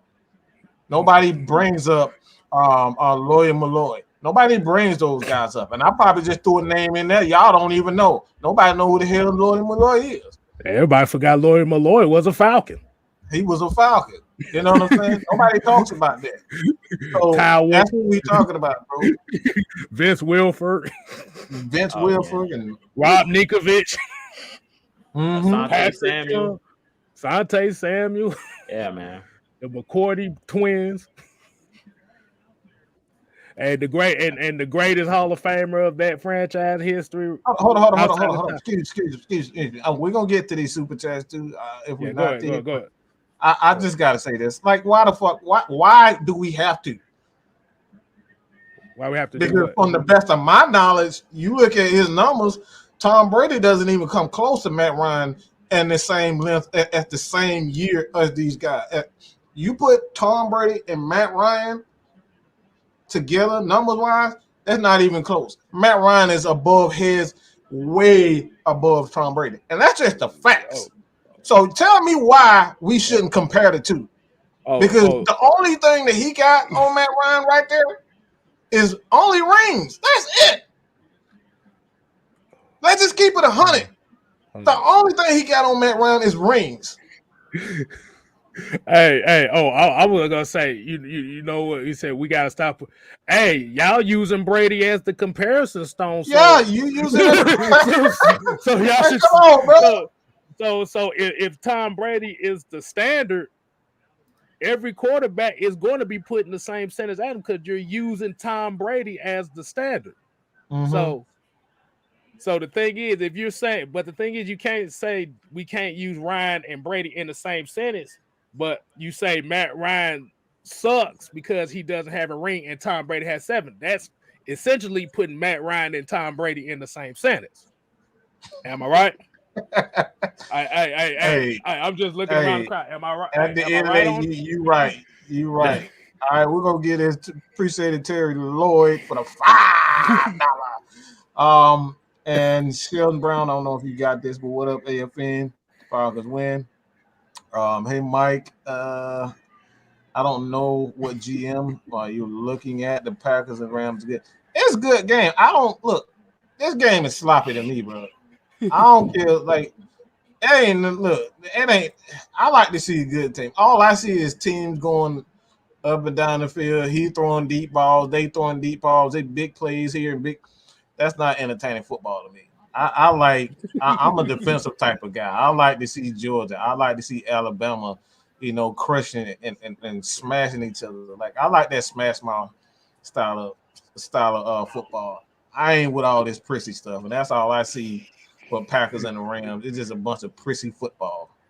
Hey, we got Ricondo with the 499. He said, "Damn, we just won. Stop with the negativity." Yeah. I mean, hey, y'all check out Ricardo's channel too, man. The boy got some good content. Check him out. Y'all already know if we suggest anybody to go check out their channel, they for real. So check out Ricardo, his channel, man. Exactly. Hey, but like, damn, boy, we up here. We won. Hey, look, Eli beat Brady twice. And nobody put Eli up there near the GOAT status. And he beat Brady twice. Hey, K-Styles, I'm gonna tell you why. Because we got common sense. We got 2 eyes, and we seen Eli play. It's called as they say, I do the eye test. I watched Eli Manning play. I don't think anybody's calling Eli the GOAT, even though he's 2-0 in the Super Bowl. Exactly. Nobody talks about how that Giants defense, how he rode that Giants defense. And this is why we talk about you never give up on the season, because those 2 Super Bowls that Eli won, they had to win 4 straight games at the end of the season. Both of them, well, at least one of them times just to make the playoffs. And they were wild card teams, K-Styles. They were wild card. They were 6 seeds both times. And beat the Patriots twice in the Super Bowl. So this is why you say that's why we say you don't never tank, you don't never give up hope until you mathematically out.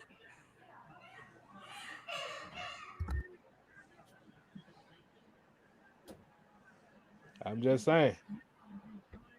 Also, I want to get this off my chest, just in case Dean Pease, in the 1% chance that he's watching. I feel like the key to winning against the Tampa, even though this is for another day, I feel like the key to winning against the Tampa Bay Buccaneers is that when we play base or like base personnel against the run, that we have to be conscious of who we're dropping back, because that's when Brady used to dial in those in-breaking routes across the field, because we would have like an end dropping in the coverage, and by the time he got into his spot, he couldn't even react to the ball that was being thrown. So we have to be careful about that. Maybe play with nickel coverage and base coverage and dime coverage, all of it. Like just keep them going, and we got to use different coverages. We got to go cover 2, cover 4, cover 6, cover 2 man, cover 1. throw it all, do it all. Because against Brady, like you can't play 1 or 2 formations or 1 or 2 coverages. You gotta just do everything. And also DMPs, I love you. Thank you for carrying this team. Then you gotta remember that last Tampa Bay game. You gotta remember Tampa Bay had to throw balls to the wall to beat the damn Falcons. That's what the pick sixes at the end of the damn game was. Those was balls to the wall. We finna bring more than you can block. That was a week 2 game too, K-Styles. That's why I was saying that we're not the same team. Like we faced the Tampa Bay the first time. We didn't even have Anthony Rush on the team yet. We didn't even play Mike Pennell. He wasn't even activated. He was on the practice squad. So this is like a whole, like you seen this team early in the league, and that's what's scary about when you play your division rivals twice. Like this is a whole different defense. These guys got a lot more confidence. Like these guys we're seeing now, like Jalen Hawkins wasn't playing at that time. I mean, you got all these guys. Darren Hall wasn't playing. Like this is a whole different defense. So Tom Brady might as well say you're playing a whole new team. Like they might as well come in and have a whole new, like you're gonna have a whole new game plan because it's not the same defense. It's not the same team. So I think maybe on offense, because I think at that time we still had Calvin Ridley, if I'm not mistaken. So yeah, we may be a little bit worse on offense when it comes to like we don't have all of our weapons because we don't have Hayden Hurst either. He's injured, but on the defensive side of the things, I think we're playing a lot better than we were in that first matchup, early in the season. So you can't look at based off of last time you played a team, coming into this game where we're going to do the same thing we did last time to them. Because this is a whole different team playing with a whole different mentality at this point of the season. Right. Yeah. We got the $4.99 super chat here. Weezy B said, Matt Ryan is the modern day Dan Marino. Yeah. That sounds. I don't think anybody ever mentioned or say that Dan Marino isn't a Hall of Famer because he never won a Super Bowl. Right? He's always had the talent. He just never had a defense. Hey, I got a question though. I got a question. I want the whole chat to answer this question. Uh-oh. If Super Bowls is the only criteria for Hall of Fame, why hasn't Trent Dilfer been in the Hall of Fame or Brad Johnson? Because that's all y'all ever bring up. I'm just saying. I want that to be a question that everybody answers in the chat. Like I said, if Super Bowls is the only criteria for Hall of Fames, why hasn't Trent Dilfer nor Brad Johnson been in the Hall of Fame yet? I want to know if you even know what the criteria to get in the Hall of Fame. Exactly. I mean, I can name great players that don't have Super Bowl trophies. Like you can talk about the greats. You don't even have to go digging for like the Trent Dilfers and you can look at like the Randy Mosses, the Terrell Owens, like the guys that everybody know, like they household names. You got their jersey in your closet somewhere. That's an old jersey, like a throwback jersey that don't have a Super Bowl ring. I mean, you got numerous guys, like you said, the Dan Marinos. I mean, I can go down a list of guys that everybody know that either never played in a Super Bowl or doesn't have a ring. Like that's a team accomplishment, not a one player accomplishment. And that's what we keep talking about. Like we keep comparing Matt Ryan to guys that had Super Bowls, but that's a team accomplishment. We see guys like Nick Foles. He has a ring. He was a Super Bowl MVP. Nobody's going to argue that he deserves to be in the Hall of Fame. And if you do, you need to be drug tested. No. Remember, in order to go to the Hall of Fame, you have to win the Super Bowl. So Nick Foles is a Super Bowl, is a Hall of Fame quarterback to these folks. And Dante H said Cat beat Ryan and he's no longer in the league. Kaepernick beat a lot of quarterbacks. He beat Aaron Rodgers too. Mm-hmm. Joe Flacco was another one. I don't think anybody gonna argue that Joe Flacco deserves to be in the Hall of Fame. He was a Super Bowl MVP.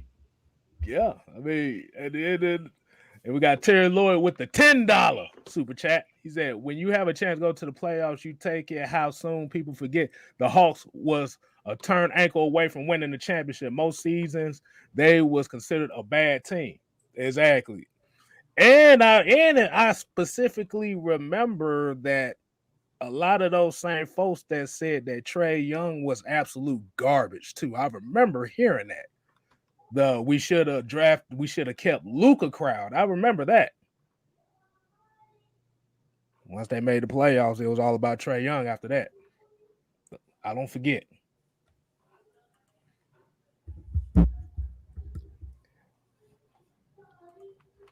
Hey, hey, but you got, look, Sheldon, you got to look at the comments that be on all these videos we put out. They say that in order for you to be a Hall of Fame quarterback, you got to have a Super Bowl ring. They didn't say anything about defenses or nothing. They said Super Bowl ring is part of the criteria. Now, I don't know if you may be one of those guys that think like that. Hey, I'm just asking the question. No, hey, don't tell me to kick rocks. You need to talk to the people that says that. He probably kicking rocks with that damn comment. His damn self. Probably kicking rocks while he wrote that. Exactly. Hey, Mike, you might want to put that comment up again. That you had where you call it the AFN comment of the week. You might want to put that up again. Oh God, really? These are the type of comments we get all the time. Oh, let me see if it's in here. I got it.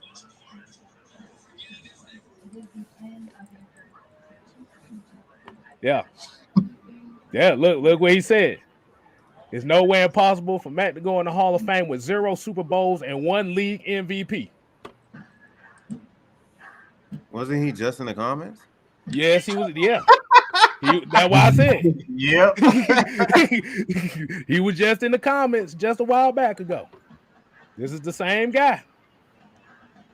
So Sheldon, this is one of the guys that said, if you ain't got a Super Bowl ring, you don't deserve to be in the Hall of Fame. Oh, and tell me, like, I know Phillip Rivers probably isn't going into the Hall of Fame, but or maybe he is. And if he is, most definitely, Matt Ryan is, because he won MVP, and Phillip Rivers, I don't think is. It maybe remind me if he has, but I don't remember he has. No, Phillip Rivers never did. Exactly. Matt Ryan is as quality as it gets, and he goes with anticipation. Not only with that MVP year, but they also went to the Super Bowl, which not a lot of quarterbacks have. So he's a Hall of Fame quarterback. You cut it any way you want to do it, and he's still balling out. And how old is he? 36? Oh, no. Okay, yeah, I rest my case. This should not be. Hey, look, and then nobody talks about how Phillip Rivers had one of the greatest running backs of all time and one of the greatest tight ends of all time, and one of the best defenses in a 7-year span, and didn't even get to an 8. Well, they lost in the AFC Championship game, but that's about it. Yeah. This is just becoming sad that we have to, constantly remind people what Matt Ryan has done. If y'all watch these damn games, y'all should know what he does. Here you go. All are very good. It's just sad that we have to keep reminding these fans that, since 2008, we drafted Matt Ryan. Hell, we went to the playoffs immediately as soon as we drafted him. I think we lost to the Cardinals. Oh, it was a fairly good game. Mm-hmm. Hey, look! I tell Fair Play Sports, there's the Hall of Very Good. Then you need to take about 30% of the Hall of Famers out the Hall of Fame. Y'all to the Hall of Dumbass comments. I'm gonna create my own damn. Hey! Hall of Dumbass comments. That's what I'm gonna do from this point on. Saying dumb crap like that. Hey, look, like I said, the Hall of Very Good. Like I said, then you need to take about 30% of those Hall of Famers. It's in the Hall of Fame right now, and get them out because they were in the Hall of Very Good too. But did you notice? You notice that he tried to etch out every last one of Matt Ryan's accomplishment. That y'all didn't catch that? Like everything Matt Ryan did, he literally tried to etch out. Well, if you take away the MVP, you take away. He literally did all of that. So it's quarterbacks who never won the MVP, and Drew Brees. He's still a Hall of Famer. He has not done things that Matt Ryan has. And again, the same thing with Tom Brady. There's things that he hasn't done that Matt Ryan has done. Look, your boy said the Hall of Fame has become tainted. Hey, homie, when did they become tainted? Because I need to figure something out. When has it become tainted? I need to know. T.O. got in there? I guess that's why y'all saying that. When did it become tainted? I need to know. I think the people want to know. The people want to know. And we got you. Hold on, my bad. We got hold on. Where's that? My bad. I just saw the $5. Ooh, Jim McMahon. You can put it back up after. Go ahead. Okay. Devon Johnson said Jim McMahon going to the Hall of Fame. Bro. So one of the great defenses of all time, boy. One of the great defenses of all time. Bro. This man out here with that comment record with wide receivers I can barely name. You looking for that comment, K-Styles? Yeah, what was the comment you just had up? It was this one right here. He's doing too bad with what he's got to work with. So he said, I think here's the problem with the whole Matt Ryan issue. See, I think a lot of people are going from the fact that saying he's part of the problem instead of saying that okay, he's underachieved with what he had. See, those are two different arguments and those are two different mindsets. You could say Matt Ryan has. Now, I know where you're about to go with this, but I'm just saying this only because they're using the wrong word. You should say, "Oh, he hasn't accomplished as much as we wanted him to." You can say that. Go ahead, Mike.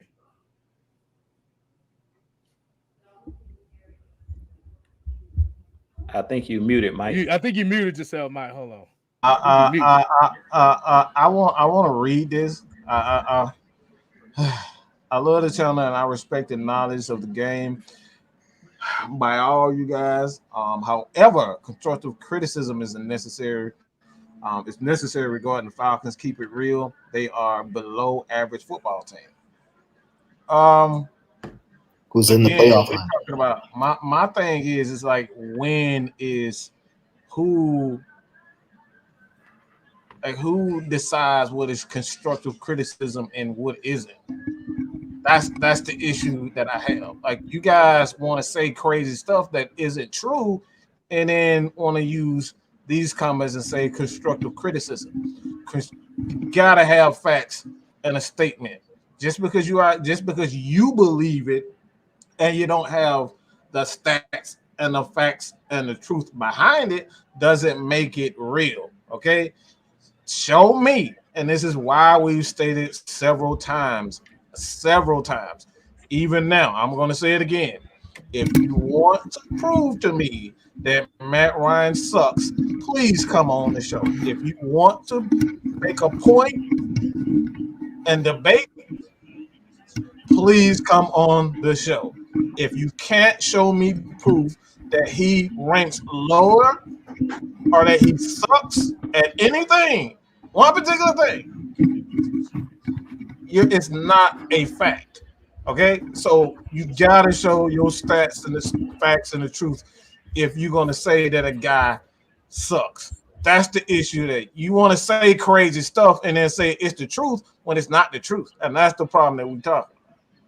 That's not constructive criticism. You just want somebody to listen to that bullshit that you're saying. Hey, I'm still trying to find my guy. He said the damn Hall of Fame was tainted. I'm trying to figure out when did it become tainted. And GD, like I said, it's not you. I'm not saying it is you. It's a lot of people that they want to say crazy stuff and then they want to say, all right, this is the truth. Well, show me in the stat. Like he's been in the league for 14 years. Nothing in his 14-year career says Matt Ryan sucks. Literally nothing. He's not ranked in the bottom of anything, man, as a quarterback.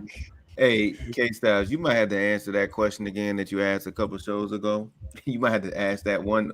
Maybe not tonight, but maybe another night. Oh, you talking about when did y'all want to get rid of when did y'all want the Falcons to get rid of Matt Ryan? That question. The year timeline. The year y'all wanted to get rid of Matt Ryan. And why? and why? And before you do that, K Styles, what I want to just piggyback on what Mike was saying about the constructive criticism. What we looking for here at AFN, I'm gonna help them out, Mike, since nobody ever comes on when you bring up the whole Matt Ryan situation. Nobody ever want to talk about why he sucks. What we're looking for is give me a stat that a 5-6 team never made the playoffs, never has won a Super Bowl. Then you have an argument. Then that's constructive criticism. But you saying that the team is below average, or anybody saying that this team is below average, that's an opinion. You can't make that statement, for one, because the season isn't over yet. Now, once the season ends and we have this is complete, because we kind of in the process of the season, and that's why I keep saying we're seeing small victories with this team. They're slowly making progress towards being a better team. I've stated that this team is an average team. From what we're seeing, we've been around 500 all season. We win a game, we lose a game. We win 2 games, we lose a game. Like, we're up and down, up and down, up and down. So I really don't think you can say that this team is below average. I think you can say this team is average because we're almost 500. We're 5-6. So I wouldn't say that this team is necessarily below average. But what we're looking for here at AFN, we say stats, facts, and the truth. Go do your research and find out. But it's even right now, it would kind of be premeditated if you go in right now because you're still in the middle of the season. So you got to let it play out. And that's why we always say just wait and see, because nobody knows. What if this team reels off a couple wins? K-Style said, I believe his prediction was 10-7. Is that correct? That's 10-7. 10-7, which is still possible. So we don't know. We got to wait and see. We don't know what this team is going to do. I would say like this. This team is average, but I stated before, we want this team to succeed at the end of the day. We believe in this team. Everybody on this panel believes that this team can make the playoffs. Everybody on this panel believes that this team is headed in the right direction. Are we delusional and say that this team is going to win the Super Bowl? I haven't heard one person up here say that this team is going to be in the Super Bowl, that this team is going to be in the NFC Championship game. I haven't even heard Mike say playoffs. I believe I ain't crazy. That's my point. Crazy. He ain't even said playoffs. Me and K-Style said playoffs. Exactly. I'm like, if y'all want to get mad at anybody, get mad at us, because he haven't even said nothing about that. I have not said. Look, y'all know I don't do predictions because I don't like looking stupid. So I'm not gonna say something stupid. Exactly. I think let me say this right quick. Let me say that. And you said, it be true. Y'all getting y'all feelings and we say blah blah blah. At the end of the day, my thing is like, why is it that this man has literally played 20 years? Nobody is trying to kick him out the door. Matt Ryan is in his 14th year. Okay, not 24th, not 2,400 years, 14th year as a quarterback, and this dude has been playing for 20 years, and y'all still ain't trying to kick him out the door. He older than Matt Ryan, bro. What are y'all talking about? Hey, you got to remember, to some of them, that's 13 years too long. This man up here, 44 years old. Y'all ain't trying to kick him out. But Matt Ryan, 36, 37, 36. And y'all trying to kick him out the door saying his time is up. Like, bro, make it make sense. Like, please make it make sense for me. But like I said, at the end of the day, with the Matt Ryan thing and all that stuff like that, like I said, we gonna have a show. We gonna have since they say we have the Matt Ryan show. We might do one of those, but we just gonna let those folks come in and chime in and just spill their hearts out. We might have it this week. We might have something like that. We might have something. But like I said, at the end of the day, with this team being a 5-6 team, like I said, me and Drew said playoffs. Mike didn't say playoffs. I think they just go after Mike because Mike is the bigger name. Yeah, I guess so. He's the bigger name. I ain't never said no playoffs. I have not on a playoff one. He's the bigger name because the thing is they want to prove him wrong. That's really what it comes down to. They want to prove Mike wrong. I'm not gonna let y'all. I'm not gonna give y'all easy ammo. Y'all crazy. Y'all should know me better than that. Yeah, but at the end of the day, going back to that one comment that said we 20th on defense. Remember, we 20th with defense with damn great value potato chips. And with great value products. And we was dead last in the league in defense for the previous 3 years. So you can't tell me there's no progress right there. We're 20th in defense and I love Fabian Moreau. With all due respect, we're 20th in defense without our second best corner. Crazy. Yeah, no, right. and people give him a hard time. I mean, I just like I said a couple of shows ago when I was on. Yeah, he gets flagged for a bunch of things, but I just like his physical aspect of it. Most of the flags that he gets is just simple nonsense, really. Half of the time, people falling, and then they, they're still calling on him because he's, checking. But I think he's doing a fairly decent job as a number 2. Flags in off coverage, which he really shouldn't be in, because he's really good in press. Like he's good. Like you try to run a go route on him, you're not gonna beat him because he used to be a running back and played track. You're not gonna beat him. Yeah. One thing I love about him the most is probably his tackling, his open field tackling. Exactly. Amazing. I don't know why this team is like a box of chocolates. Yeah, now what you gotta get. Jenny. Jenny.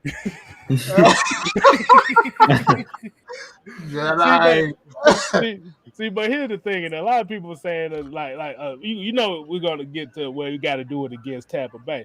Yeah, you got to realize Tampa Bay ain't really playing the greatest football right now. Y'all haven't noticed that ever since Tom Brady made that joke about defensive players that they haven't been playing the best football here lately. Ooh, I didn't realize that. And he has so many weapons too. You know what's so funny? since we are talking about the whole Matt Ryan and Tom Brady thing, y'all know the last season that Tom Brady played with New England, he was complaining that he didn't have no weapons. You hear Matt Ryan complaining that he ain't got no damn weapons? No, not one time. Not one time. Yeah. Not one word. Why you think he did what he did when he came to the Bucs? Oh, let me get this guy. Let me get this guy. Let me get my guy Gronk. Brown. That boy got the whole All Madden team over there. Yeah, he just recruits people. The All Madden team offensively. But you see what they did in the draft when they got him. They addressed the trenches. Enough said. That's how you build a team. You got to set the trenches up to help your quarterback succeed. At the end of the day, your quarterback is only as good as the people protecting him, the people he throw to, and the guys running behind him. I've been hearing some fans talk about Caleb McGarry should get benched. And let me just come out and say this, because I feel the same way about Caleb McGarry that I feel about Isaiah Oliver. Caleb McGarry in week 2, right, didn't allow one single sack against Shaq Barrett, and also played really good that game. Pretty good. You can't talk positive about Caleb. Well, how dare you talk positive about Caleb McGarry? Exactly. They gonna tear me apart. Caleb McGarry has actually been pretty solid.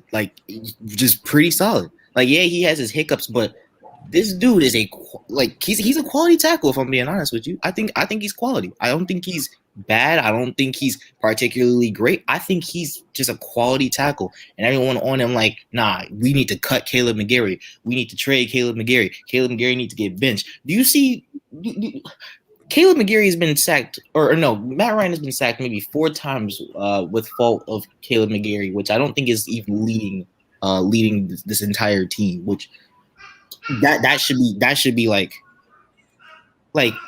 he's the weak link. Really, this is what we're talking about. I really can't. People gotta realize that he's also coming from an injury too. So who knows that he could be. There's a lot of people, especially in the league, that won't show that they're injured, but you know what I mean? They'll just kind of play. They'll just play through it. So who knows? He could be still injured. Dude had COVID not that long ago too. So he could just be fighting through it right now and just not even trying to, think about it too much. So that could be the reason why it could be flaws in this game right now. But I agree with you. I mean, other than that, he's been pretty okay. Yeah. That shit crazy, man. He also holds franchise records for passing to. Hey, like I said, Jerron down. That doesn't matter anymore. What we gonna say? Matt Ryan's numbers have been irrelevant for the last 6 years. Let's get him out of here. That's all you're gonna get, regardless. But I want to hit this comment right here. Tony Holloway said, "Back up the Brinks truck for Thomas Morstead." Oh man. Hey man, hey, we gotta show special teams some love, man. We gotta show we gotta show punters some love, man. That's the one thing I try to bring. I try to show some punters some love when they deserve it. We show Cool love. We gotta show the other one some love. Cool, making tackles on special teams and everything. Like, whoa, you hitting like that? Exactly. But yeah, we can go ahead and start winding it down here. Go let J-Rock go ahead and get your final thoughts. What you got for the people?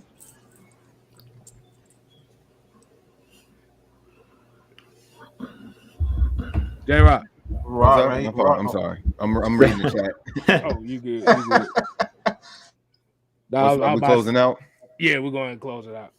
Yeah, like I said, this was a good win today. I expected us to bounce back after getting, pretty much shut out for the past 2 weeks. I know it sucked, but we just, like we always say, we always got to hold on and just move on to the next game. But we already knew what was going to happen going into this game. Mm-hmm. I believe Cordell was a game time decision again today. Yep. So, like I said, him being on the field is a big difference maker. Like it shows a lot. But and who knows? Like when we're talking about his injury, I mean, he may not be 100%, but shoot, he showed his ass out today. So we're on at home again. So hopefully we can get this win. Make sure y'all follow AFN on Twitch. Also follow on Discord. We passed the 50 follower mark, but we ain't gonna stop at no 50. That was just the main goal. So till then, we trying to get popular over there on the Twitch side as well. I'm gonna drop the link for that and drop the link for the Discord. Discord's been tearing it up today so far. They always show out, especially during when Atlanta plays. So make sure y'all tune in and chat with us. Anybody else can take it away. All right, Alex, what you got? What you got for him, Alex? This was a good win. We're in the playoff hunt. I think we're even in the playoff picture. When it comes to next game, I just want to see more motion and more, and a little bit like more. What's the word? More calculated moves when it comes to motion in the run game, like getting O-linemen on safety so we make bigger holes and things of that nature. And defense, DMPs, I say what I had to say. Love you though. And I think, well, I'm not gonna say it, but I think we have a good chance against Tampa Bay, and I'm not being delusional. I think we have a good chance. That's just me. All right, Drew, what you got for him? Drew? So I want to thank everybody for tuning in as always. Like we said, it was a great win today. Any win in the NFL is a great win because, like I said, we can't play this back and forth game. You damned if you do, you damned if you don't. If the team lose, then we say they should have won. When they win, we not happy. Like we got to come be better fans of the team. If we're actually real fans, and we should be rooting for this team to succeed, no matter who they're facing. We are Atlanta Falcons fans. So at the end of the day, we have to change the fan base's culture. And that's what we're trying to do here at AFN. Like, we have to be better fans. Let's be fans of this team. Let's support this team. It's a reason why this team hasn't won at home this year. I'm not putting it all on the fans, but we can be that 12th man as they talk about in Seattle. Go out there and support this team. If I lived in Georgia, which I don't, I live in Florida, I would definitely, go out to the games and things of that nature to support the team. So definitely go out and support this team, man. Like get behind this team. They need the fans. Matt Ryan, Arthur Smith, they're talking about it. They want to build that winning culture because they know that nobody wants to come and watch a loser. But if you're true fans, you're not going to care. You're going to be at that stadium regardless, rooting for this team, cheering your team on. I've been an Atlanta Falcons fan since Michael Vick was drafted by the Falcons, and I've stuck with the team. I've been through with the Joey Harrington years. I remember those years of the Byron Leftwich, the Chris Redmans. I went through all of that before getting Matt Ryan. So now that I have Matt Ryan on my team and I've seen those god-awful quarterbacks, I want Matt Ryan to stay here as long as possible. As long as he's playing well, I'm a stake behind him. But even when we had the Chris Redmans, even when we had the Joey Harringtons, I still was supporting this team. We were supporting this team and doing shows after every win or loss last year. And it was way more losses than wins. We only won 4 games last year and lost 12. So sometimes it's even hard to grind out. And I think Mike and K-Styles can agree with this, that it's hard to grind out content when there's so much negativity. It's hard to grind out content when you're losing games. Like, let's be real, because everything is, how can we fix this? How can we fix that? So like I said, we just have to be better fans at the end of the day. And I'm with Alex. Like I said, I feel like our team can go toe-to-toe with anybody. It's any given Sunday. And that's why I always say during our heavy hitter shows, respect your opponent. We've seen teams this year that weren't supposed to beat, the higher upper echelon teams in this league. And we see it week in and week out where the better team loses because you just have to be better on that particular day. And that's why I want this team to make the playoffs, because it's not like the NBA where you play a series. It's one game. So if somebody catches COVID, God forbid, if somebody gets injured, God forbid, or if you're just not on your game that day, guess what? You just got to be better on that day. So let's get behind this Falcons team, man, and stop saying that we're fans. If you're a true fan, we're going to cheer this team on. And win, lose, or draw, we're going to be right there bleeding that red and black. So I'm supporting this team. I believe that this team, like I said, they can go toe-to-toe with anybody. We're not afraid of the Buccaneers. Just because they got Tom Brady, if the Washington football team can beat them, I believe that our team is better than the Washington football team. We can beat them. So let's just get behind our team and support our team at the end of the day. Make sure you hit all of the channels, Jew Talk Sports, Mad Mike Sports, K-Styles, hit his channel. I believe it's K-Styles 6-Man. Hit his channel as well. J-Rock on Twitch. Make sure you support everybody that was up here. Rakondo King. I got to definitely check out Rakondo's channel because I'm not subscribed, but I didn't realize he had a channel, but I'm definitely going to check him out as well once I get off. But definitely support everybody that's pushing that positive Atlanta Falcons content, because those are the true fans, the ones that are pushing positivity. Let's stop being so negative. We already received so much negativity from the opposing teams. Trust me, all of these teams out here are waiting for the Falcons to fall on their face. They're waiting on us to have another 28-3 moment. So let's really support our team, because we get it from the media and we get it from all of the opponents. So we don't need to have to fight with our own fan base. Like, let's all get on one accord, get on one page, and just get behind this team. We've heard Terrence Mathis. Go check him out. Atlanta Sports Unlimited. He continues to talk about we have to just get behind the team and support. He's a former player. So if him as a former player is saying that it matters when the team is behind, like when the fans are behind the team, he played in the NFL. So if he's saying that, I take his word for it. I've never played an NFL game, but he played in the league at a high level. And he said, man, when we had the fans behind us, it made a difference. So let's get behind these guys, man. Let's cheer these guys on. Let's stop attacking these guys on social media, because we talk about Calvin Ridley. Maybe that's the reason why he's going through mentally, because the fans kept attacking. Let's be real. We don't know what he's going through, but it could have been so much negativity from the fan base and him being attacked every time he dropped the pass, every time he ran backwards, consistently being pressured by the fans. So let's just get behind him. We joke about it here at AFN, him running sideways and stuff like that. But at the end of the day, we support him. I got his jersey on right now. I can't wait till he get back out there on the field, because I'm going to continue to support him. win, lose, or draw. So that's all I ask from all of the fans. Just let's support each other. Let's stick together. We're supposed to be Atlanta Falcons Nation. Let's stick together because all of the other fan bases, they're not divided. For whatever reason, we're divided, whether it's Matt Ryan, whether it's the moves that the team are making. Let's just get behind this team because at the end of the day, Mike made a video, I think about a month or two ago on his channel. Y'all check it out. We don't control anything. So at the end of the day, our job is just to cheer this team on and be fans. We don't have no control over who they sign. We don't have no control over who they cut because it was up to us. Tyler Davidson would have already been cut. So we don't have no control over what goes on. Ain't got to cut. And I got so many downvotes for that. Yeah, I'm going to throw it back to y'all. Like 18 down. I got like 18 downvotes for that. I said, we'll run a damn thing here. Boy, they did not like that. Oh, man. Yeah, but, man. Like, I'll go next. But like I said, we appreciate everybody. Like I said, y'all make sure y'all continue to support everybody. 6-man K Styles.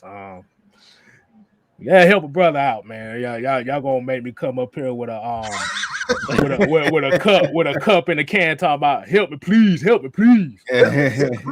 I might have to start doing that because y'all asses ain't subscribing. I'm gonna need some help. Y'all keep looking, but y'all ain't hitting the subscribe. Yeah, y'all watching, but y'all like fuck K Styles.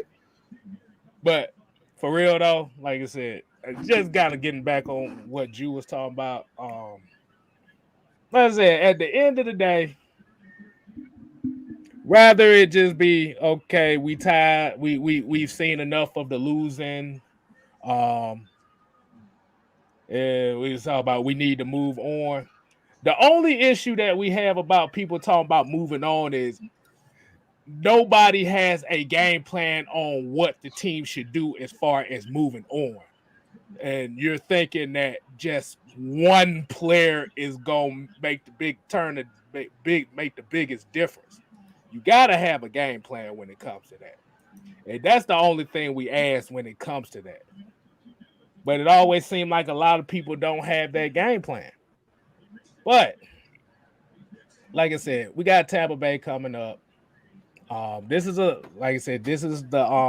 game that a lot of people are like a lot of the Falcon faithful are definitely saying we're going to get blown out by. Like I said, Tampa Bay has not been playing the best football in the last 3 or 4 weeks. Like I said, after Tom Brady made that comment on Monday Night Football, that team has won a couple games, but they've been real shaky as far as wins and losses since then. So, like you said, you still got to punch a chance. Hey. And oh God, this clown. He gonna show up at the last moment and then try to put. You see that? We haven't played the best football. Yeah, I know he was gonna come in with a negative comment. I was just waiting for him. He can't say hello. He just come in with the first. Hey, here's the crazy thing about that when you're talking about having played the best football. Sometimes it's not always the best football. You just have to make one more play than the other team. Just like you have to score one more point than the other team. Weezy said they had a good win today, but it was a tough one. Tom Brady didn't lead them to victory today. It was all the running game that led them today. So that's why I'm saying it's been real shaky with them. So Falcons have a chance, but they have to hit on all cylinders. We have to match physicality. And if, like I said, I tell some of the fans, like I said, if you want this team to lose, you find somewhere else to go, man, because these players don't need that. Like you said, Terrence Madden said you got to get behind. These players want the fans to get behind. And stop trying to break into players' cars. What is up with y'all? Burning people's houses and breaking windows and stealing cars from these damn players. Y'all hate them that much? No, it's just cold because they ain't got nowhere to stay. That's why. I'm like, golly. Like, damn, boy, it's like all the bad stuff happening to our players, boy. They're like folks getting cars burnt down and windows busted and cars stolen. I'm like, damn, y'all spend that. I'm gonna just say, if y'all spend that much energy wanting success for a team, if it's not matching up to what you want right now, there's 31 other teams you can go root for that matches your criteria. And at the end of the day, we ride down over here. You see my shirt? We got our ass whooped yesterday. You see this shirt? I wear that proudly. That's my team. So the one thing you can say about K-Styles is I don't bandwagon nobody's shit. That's all I gotta say. Well, I'll keep it short and simple.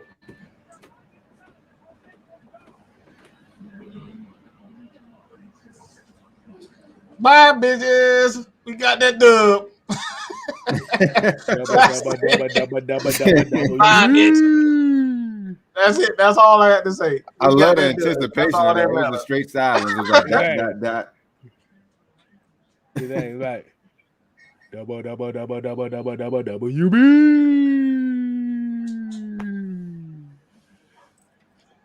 But yeah, man, like I said, this is a W. Like I said, 5-6. Moved up to second place in the division. We literally in one of the playoff spots right now. You just got to keep it going. I ain't gonna say anything about the rest of the teams here, but like you said, they just have to play no scared football. That's all I gotta do. And if anybody else ain't got nothing here to say, bye, bitches. We got that dub. All right, people. These boys over here at AFN. You know how we say it here. We ain't here to. Oh, and one thing, we're gonna do kicking it with K-Styles tomorrow. It's gonna be a different type of cooler talk. And we want all the people that want to move on from number 2. We especially want them to show up tomorrow because we want to hear your plans for the future and what your plans for the Falcons for that. So that's gonna be a show for y'all. We want that. We want y'all to come. We're gonna be talking to ourselves. We're gonna be talking to our damn selves. Look. We'll open the line and let y'all spill what y'all want to say. And like I said, we're gonna be unbiased. We're gonna sit back, let you speak, and then we just gonna ask questions. That's all we're gonna do. Ain't gonna be no confrontation here. So we need to hear some game plans and not just one thing. We need a multitude of game plans that's gonna help this team get better in the future. But yeah, like I said here at AFN, we ain't here to play. We here to stay. You ain't gotta go home, but you gotta get the dub up out of here. WB deuces. Oh man.